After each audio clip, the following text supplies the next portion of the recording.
الحمد لله رب العالمين والصلاة والسلام على خاتم النبيين اما بعد فاعوذ بالله من الشيطان الرجيم بسم الله الرحمن الرحيم الصلاة والسلام عليك يا رسول الله وعلى آلك واصحابك يا حبيب الله الصلاة والسلام عليك يا نبي الله وعلى آلك واصحابك يا نور الله۔ درود پاک پڑھنے کے بے شمار فضائل و برکات ہیں، بہت سارے واقعات، بہت ساری حدیثیں فضائل درود میں ملتی ہیں، مگر بعض اوقات ایسا ہوتا ہے کہ کچھ لوگ یہ سمجھتے ہیں کہ درود پاک بڑی اچھی چیز ہے، پڑھ لیں تو بڑا کمال ہے، لیکن نہ پڑھیں تو کوئی پرابلم نہیں ہے۔ نارملی درود پاک کو لوگ گرانٹڈ لے لیتے ہیں، ایسا نہیں ہے۔ درود پاک بعض موقعوں پر پڑھنا ضروری ہے، اور درود پاک سے دوری بعض اوقات ہلاکت کا سبب بن جاتی ہے۔ ایک حدیث پاک سنیے، اللہ کے حبیب علیہ الصلوۃ والسلام فرماتے ہیں جو درود پاک پڑھنا بھول گیا وہ جنت کا راستہ بھول گیا۔ درود پاک کو چھوڑنا نہیں ہے، یہ جنت میں جانے کا راستہ ہے۔ اب جو میں آپ کو حدیث سنانے جا رہا ہوں نا، اس میں مزید نہ صرف درود پاک کی اہمیت کا اندازہ ہوگا، بلکہ ماہ رمضان اور والدین، ان سب کی اہمیت کا اندازہ ہوگا۔ سرکار دو عالم نور مجسم صلی اللہ تعالی علیہ وسلم ایک بار مسجد نبوی شریف میں ممبر اقدس پر تشریف لے گئے، اور میرے آقا علیہ الصلوۃ والسلام نے ممبر اقدس پر اپنا جب پہلا پیر رکھا، قدم مبارک رکھا تو فرمایا آمین، اگلا قدم رکھا فرمایا آمین، تیسرا قدم مبارک رکھا فرمایا آمین۔ صحابہ کرام کا کمال یہ تھا کہ جب بھی وہ پیارے آقا علیہ الصلوۃ والسلام میں کوئی غیر معمولی چیز دیکھتے تھے، ان یوزول کوئی معاملہ دیکھتے تو فوراً سوال کرتے تھے۔ تو سوال کیا، حضور یہ آپ نے ہر قدم مبارک پر آمین فرمایا، اس کے پیچھے کیا حکمت ہے؟ حدیث کا خلاصہ ہے، سرکار دو عالم علیہ الصلوۃ والسلام فرماتے ہیں میرے پاس جبریل امین آئے اور انہوں نے یہ دعا کی کہ یا اللہ جو ماہ رمضان کو پائے اور اپنی مغفرت نہ کروا سکے وہ ہلاک و برباد ہو جائے۔ آقا فرماتے میں نے اس دعا پر آمین کہا ہے۔ دوسری سیڑھی پر قدم رکھا تو جبریل امین نے دعا کی کہ یا اللہ جو اپنے ماں باپ کو بڑھاپے میں پائے اور ان کی خدمت اسے جنت میں نہ پہنچائے تو وہ ہلاک و برباد ہو جائے۔ آقا فرماتے میں نے اس دعا پر آمین کہا۔ اور تیسری سیڑھی پر جب قدم رکھا تو نبی پاک علیہ الصلوۃ والسلام فرماتے ہیں کہ جبریل امین نے دعا کی کہ یا اللہ جو نبی پاک علیہ الصلوۃ والسلام کا نام سنے اور آپ پر درود نہ پڑھے وہ بھی ہلاک و برباد ہو جائے۔ میرے آقا فرماتے میں نے اس دعا پر آمین کہا۔ اب ذرا غور کیجئے، سب سے پہلے تو یہ سمجھتے ہیں اس دعا کی امپورٹنس کتنی ہے، اس دعا کا مرتبہ کتنا ہے۔ دعا کرنے والے کون ہیں؟ فرشتوں کے سردار جبریل امین، اور آمین کہنے والے کون ہیں؟ نبیوں کے سردار صلی اللہ تعالی علیہ وسلم، جناب رحمت للعالمین۔ اٹ مینز دعا کے قبولیت میں تو کوئی شک نہیں ہے۔ اب یہ تینوں کام بڑے اہم ہو گئے نا، رمضان ملے اور مغفرت نہ ہو وہ مارا جائے گا، وہ برباد ہو جائے گا۔ لیکن آپ سوچیں کہ رمضان میں میری اور آپ کی مغفرت کا انتظام کیسا کیا رب نے۔ آئے ہائے، قربان جائیں اللہ کی رحمت پر۔ عشرہ رحمت کی آخری گھڑیاں چل رہی ہیں، سبحان اللہ۔ یعنی آپ اگر رمضان کو تھورولی دیکھیں نا تو یہ پورا پیکج ہے کہ کسی طریقے سے میرے بندے بخشے جائیں۔ رمضان ہے کیا؟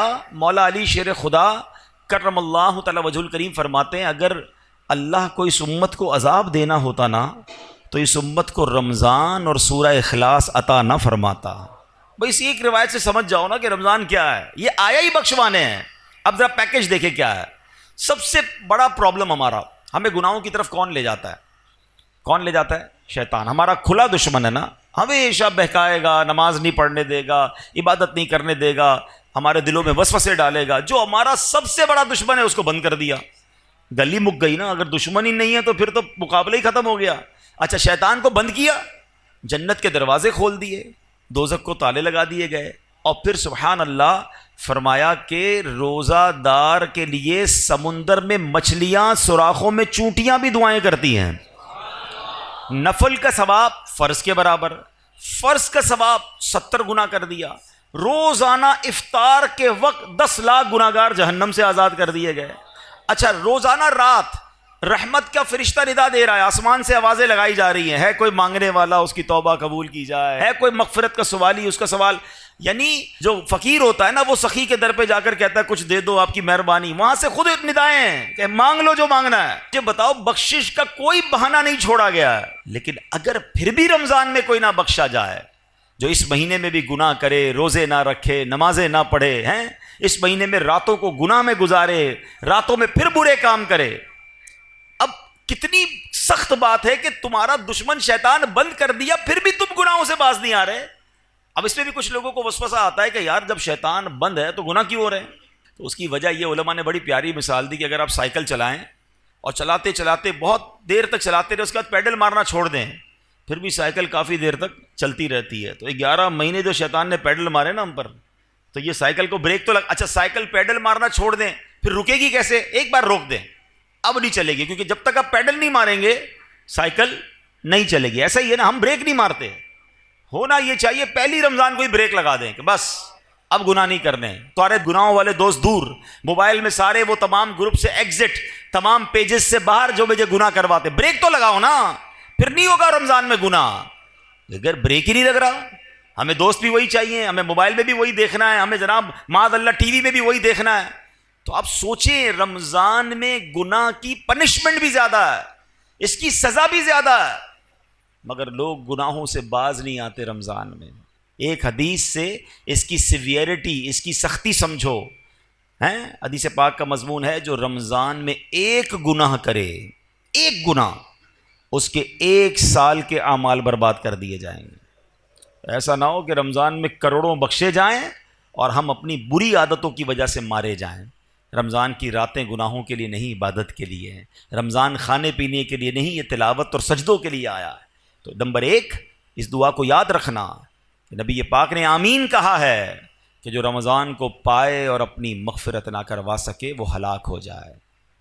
دوسری کیا دعا تھی کہ یا اللہ جو اپنے والدین کو بڑھاپے میں پائے اور ان کی خدمت اسے جنت میں نہ پہنچائے تو وہ بھی ہلاک و برباد ہو جائے.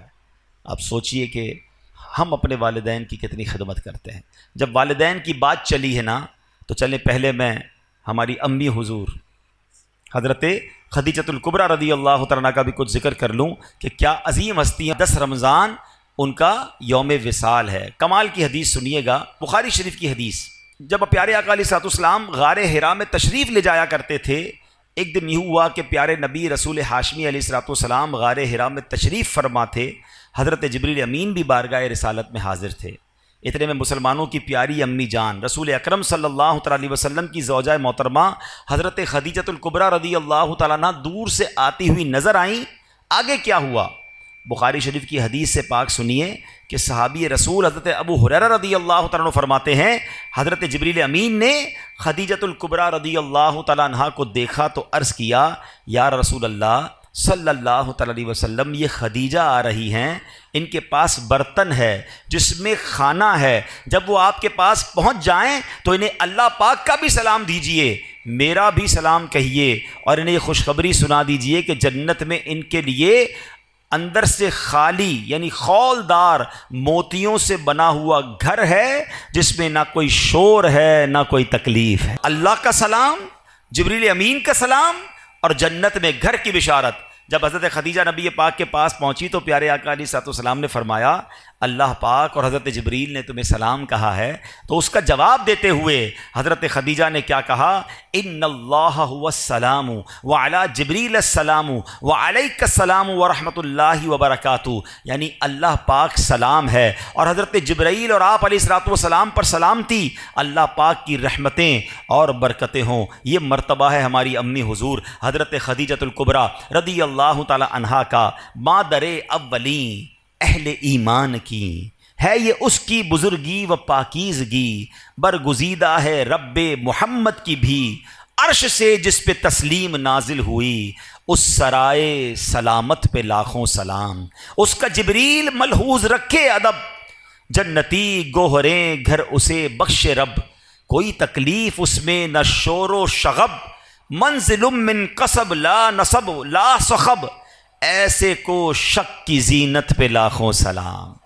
سبحان اللہ. حضرت خدیجہ کا مرتبہ آپ کا کچھ تعارف بھی سن لیتے ہیں۔ سبحان اللہ، آپ رضی اللہ تعالیٰ عنہ کی کیا شان ہے۔ آپ کی کنیت ام قاسم ہے، آپ کا سب سے مشہور لقب الکبریٰ ہے۔ آپ بہت پاک باز، بہت باہمت، بلند حوصلہ، باعزت، اعلیٰ نسب رکھنے والی اور نہایت عقل مند خاتون تھیں۔ آپ کے اعلیٰ اوصاف و کمالات کی کیا شان ہے کہ زمانہ جاہلیت میں بھی آپ کو طاہرہ یعنی پاکیزہ خاتون اور سیدۃ قریش یعنی قریش کی سردار خاتون کے لقب سے پکارا جاتا تھا۔ اسلام کا اعلان نہیں ہوا، اس سے پہلے کی بات ہو رہی ہے۔ حضرت خدیجہ کا ایک بڑا پیارا لقب صدیقہ بھی ہے۔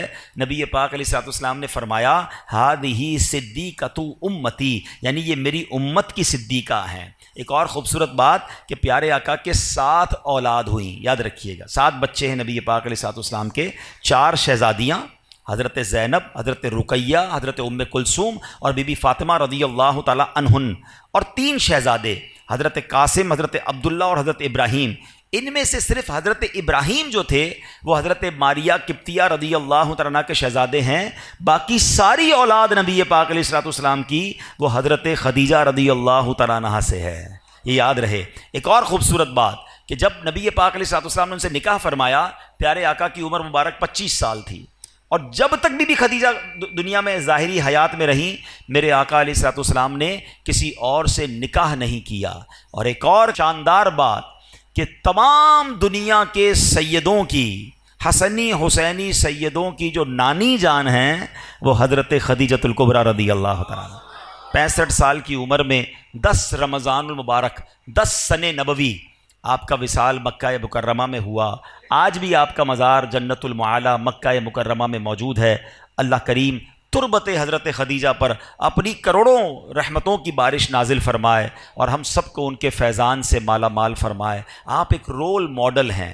پیارے آقا علیہ الصلوۃ والسلام کی زندگی کا جو سب سے ٹف ٹائم تھا نا، وہ اسلام کا جب اعلان ہوا تھا۔ اس سے پہلے تو لوگ بڑا پیار کرتے تھے نا، آپ کو صادق اور امین کہتے تھے، مگر جب نبی پاک نے اعلان نبوت کیا تو اس کے بعد اپنے پرائے ہو گئے، جان کے دشمن ہو گئے۔ مگر آپ کی زوجہ حضرت خدیجہ نے جو نبی پاک کو حوصلہ دیا، جو آپ کا ساتھ دیا، پیارے آقا علیہ الصلوۃ والسلام اپنی زندگی کے حیات طیبہ کے آخری لمحات تک حضرت خدیجہ کو یاد کرتے تھے کہ خدیجہ نے مجھے اس وقت ساتھ دیا جب میرا کوئی ساتھ دینے والا نہیں تھا۔ تو یہ بات سیکھنی چاہیے ہماری ماؤں بہنوں کو کہ اگر گھر میں مرد کسی مشکل میں ہے، پریشانی میں ہے، تو ہمیں اس کا ساتھ دینا ہے، تانے نہیں دینے، ٹینشن نہیں دینی ہے۔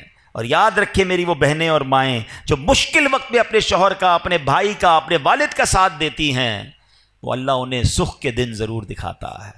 اور جو ہم نے سنا، حدیث پھر آتے اس دعا کی طرف، حضرت جبریل نے دعا کی کہ جو اپنے ماں باپ کو بڑھاپے میں پائے اور مغفرت نہ کروا سکے وہ ہلاک ہو جائے، تو اس سے سوچنا یہ ہے، اس سے سمجھنا یہ ہے کہ ماں باپ کی کتنی خدمت کرنی ہے، ماں باپ کی کتنی دعائیں لینی ہیں۔ میں آج ایک تحدیث نعمت کے لیے، شاید کسی کو یہ بات ترغیب کے لیے مل جائے، اس لیے بیان کرنے جا رہا ہوں۔ میرے ابو جان تقریباً 30 محرم کو آپ کا وصال ہوا، اللہ پاک ان کی بے حساب مغفرت فرمائے۔ ہمیں یہ ضرور اطمینان ہے کہ محرم کے اسی مہینے میں عاشورے میں انہوں نے عمرہ بھی کیا تھا، اور حدیث پاک ہے کہ ایک عمرہ دوسرے عمرے تک گناہوں کا کفارہ ہے۔ والد صاحب نماز کے لیے گھر سے نکلے تھے اور راستے میں چوٹ لگی، اور اسی چوٹ سے وہ پھر دنیا سے چلے گئے، واپس نہ آ سکے۔ تو جو راہ خدا میں نکلتا ہے، اللہ پاک اس کو، اس سے اچھی کیا موت ہوگی کہ نماز کی حالت میں وہ تشریف لے گئے۔ لیکن میں نے یہ سوچا کہ ماں باپ تو چلے گئے، اگر ماں باپ حیات ہوتے تو ہم ان کے ساتھ کوئی افطار تو کرتے نا، ہیں ان کی کوئی افطار کی دعوت تو کرتے۔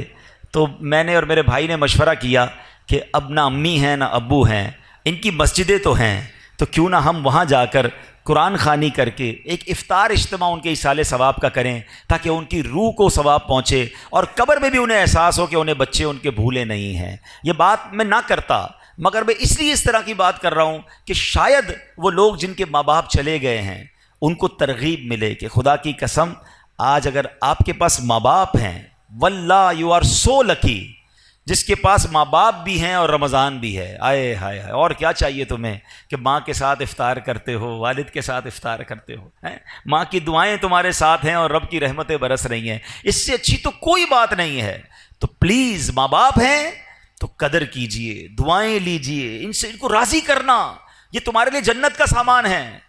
حدیث پاک کا مضمون ہے جن سے ان کے ماں باپ راضی ان سے ان کا رب راضی، اور اگر ماں باپ ناراض تو رب ناراض، انہیں ناراض نہ کرنا، ہمیشہ خوش رکھنا۔ اور اگر ماں باپ چلے گئے ہیں تو انہیں بھولا نہ کرو، کسی نہ کسی بہانے انہیں تحفے پہنچایا کرو۔ ہم کیا تحفہ پہنچا سکتے ہیں؟ اب تو ان کو کوئی پیسے تو نہیں دے سکتے، کوئی سوٹ پیس بھی نہیں دے سکتے، مگر دعائیں تو دے سکتے ہیں، ثواب تو پہنچا سکتے ہیں۔ ہر بندہ اپنی حیثیت کے مطابق کرے، ضروری نہیں کہ آپ بہت بڑا افطار اجتماع اماں جان کے لیے کریں گے تو ہی ثواب پہنچے گا، پوری مسجد بنائیں گے۔ ہر بندہ اپنی حیثیت کے مطابق، آپ مسجد میں ایک اینٹ لگا دیں اگر آپ کی جتنی حیثیت ہے، آپ 2 کھجوریں کسی کو کھلا دیں کہ یہ میرے ابو کے نام کی ایک کھجور، یہ میری والدہ کے نام کی ایک کھجور، انہیں پتہ تو چلے، انہیں ان کی روح کو احساس تو ہو کہ بچوں نے یاد رکھا ہے، بھول نہیں گئے، بھولی بسری داستان نہیں بن گئے ہم۔ اور آج آپ اپنے ماں باپ کو یاد رکھیں گے، کل آپ کے بچے آپ کو مرنے کے بعد یاد رکھیں گے۔ تو یہ سلسلہ آگے بڑھنا چاہیے۔ ماں باپ کی وجہ سے ہم جو کچھ ہیں آج ہیں، اللہ جو ہمیں عطائیں فرما رہا ہے، انہوں نے دن رات ہمارے لیے دعائیں کی ہیں، تو ہمیں ان کی قبر میں انہیں راحت پہنچانی چاہیے، وقتاً فوقتاً انہیں تحفے بھجوانے چاہیے۔ عید آتی تھی تو ماں کو سوٹ پیس دیتے تھے نا، ماں کو تحفہ دیتے تھے، اب نہیں دے پا رہے تو کوئی مسجد میں صدقہ جاریہ والا کام کر کے امی کو ثواب پہنچا دیں، کسی غریب کا بھلا کر دیں، نیت یہ کریں کہ میں اپنے ماں باپ کے لیے کر رہا ہوں۔ آپ کو پتہ ہے ماں باپ کے لیے ایصال ثواب کرنا کتنی بڑی نعمت ہے؟ جو بچہ اپنے ماں باپ کے لیے حج کرتا ہے نا، یعنی اگر فرض حج پہلے کر لیا، اب نفلی حج کرنے جا رہا ہے اور نیت کرتا ہے کہ میں اپنے والدین کے لیے کر رہا ہوں، تو حدیثوں میں یہ الفاظ آتے ہیں کہ ماں باپ کو تو حج کا ثواب ملے گا، اس بچے کو 10 حج کرنے کا ثواب ملے گا۔ کمال کی ہستیاں ہیں، ان کی وجہ سے ہمارا ثواب بھی ملٹیپلائی ہو جاتا ہے، تو پھر کیوں انہیں بھولیں؟ خوب ایصال ثواب کریں، ان کی قبر پر جایا کریں۔ اور تیسری حدیث پاک کا جو جز تھا، تیسری دعا تھی کہ اللہ کے نبی علیہ الصلوۃ والسلام نے فرمایا کہ جو پیارے آقا علیہ الصلوۃ والسلام کا نام نامی سنے اور درود پاک نہ پڑھے وہ بھی ہلاک و برباد ہو جائے گا۔ تو خوب درود پاک پڑھیں، خوب درود پاک پڑھیں۔ اس مہینے میں درود پاک پڑھنے کی عادت ڈالیں۔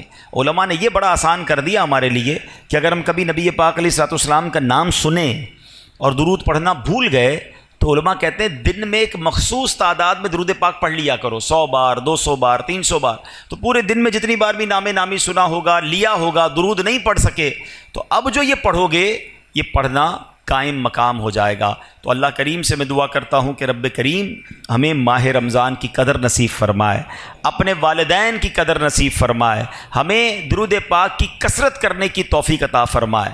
رمضان میں تراویح میں جی نہ چرایا کریں۔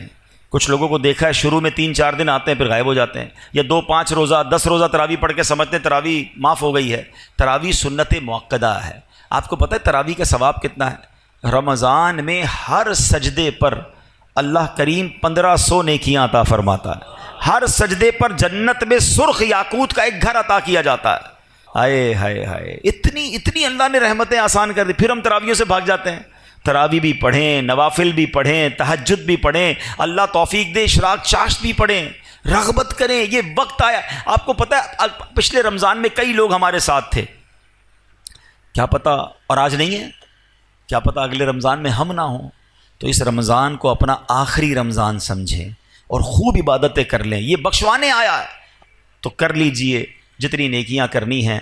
اور آخر میں عرض یہ ہے کہ اس مہینے میں سخاوت بھی کیجیے، اپنی حیثیت کے مطابق اپنے غریب رشتہ داروں کی مدد کیجیے، دیگر مسلمانوں کی مدد کیجیے، اور اس کے بعد میری گزارش ہے اپنی دعوت اسلامی کا بھی ساتھ دیں۔ اللہ پاک عمل کرنے کی توفیق عطا فرمائے، اللہ پاک اس مہینے کی برکتیں ہم سب کو نصیب فرمائے۔ صلو علی الحبیب صلی اللہ تعالی علی محمد صلی اللہ علیہ وسلم۔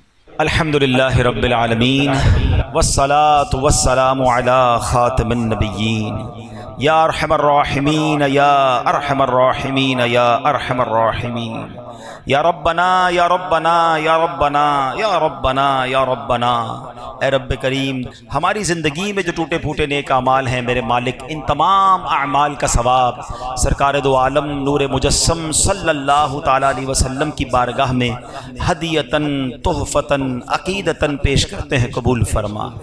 پیارے آقا کے وسیلہ جلیلہ سے تمام انبیاء کرام، تمام صحابہ کرام، بالخصوص ازواج مطہرات، ہماری امی حضور حضرت خدیجۃ الکبریٰ رضی اللہ تعالی عنہا، تمام شہدائے کربلا، شہدائے بدر، شہدائے احد، والدین مصطفیٰ کی ارواح کو پیش کرتے ہیں، قبول فرما۔ اے رب کریم تمام اولیاء کاملین، خصوصاً بالخصوص پیران پیر، پیر دستگیر شیخ عبد القادر جیلانی رحمۃ اللہ تعالی کی روح مبارکہ کو پیش کرتے ہیں، قبول فرما۔ اے اللہ سیدی اعلیٰ حضرت کو اس کا ایصال ثواب پیش کرتے ہیں، قبول فرما۔ تمام مسلمین، تمام مسلمات، بالخصوص میرے مرحوم والدین، دادا دادی، نانا نانی، تمام رشتہ دار اور یہاں جتنے اسلامی بھائی موجود ہیں، اللہ ان میں سے جن کے والدین دنیا سے چلے گئے، والدین میں سے کوئی ایک، اے اللہ ان کو اس کا ثواب پیش کرتے ہیں، قبول فرما۔ اے اللہ بخشے جانے والوں میں ہمارا نام بھی شامل فرما دے۔ اے اللہ آج ہماری بھی مغفرت فرما دے، ہمارے ماں باپ کو بخش دے، ہمارے بھائی بہنوں کو بخش دے، ہمارے بیوی بچوں کو بخش دے۔ اے اللہ سرکار علیہ الصلوۃ والسلام کی ساری امت کی بخشش فرما۔ ربنا تقبل منا انک انت السمیع العلیم وتب علینا یا مولانا انک انت التواب الرحیم وافوض امری الی اللہ ان اللہ بصیر بالعباد لا الہ الا انت سبحانک انی کنت من الظالمین۔ اے اللہ بیماروں کو شفا عطا فرما، قرض داروں کے قرضے اتر جائیں، بے اولادوں کو نیک اور صالح اولاد عطا فرما، ہم سب کو اسی رمضان میں مکہ مدینے کی حاضری عطا فرما۔ وصلی اللہ تعالی علی خیر خلقہ محمد وآلہ وصحبہ اجمعین برحمتک یا ارحم۔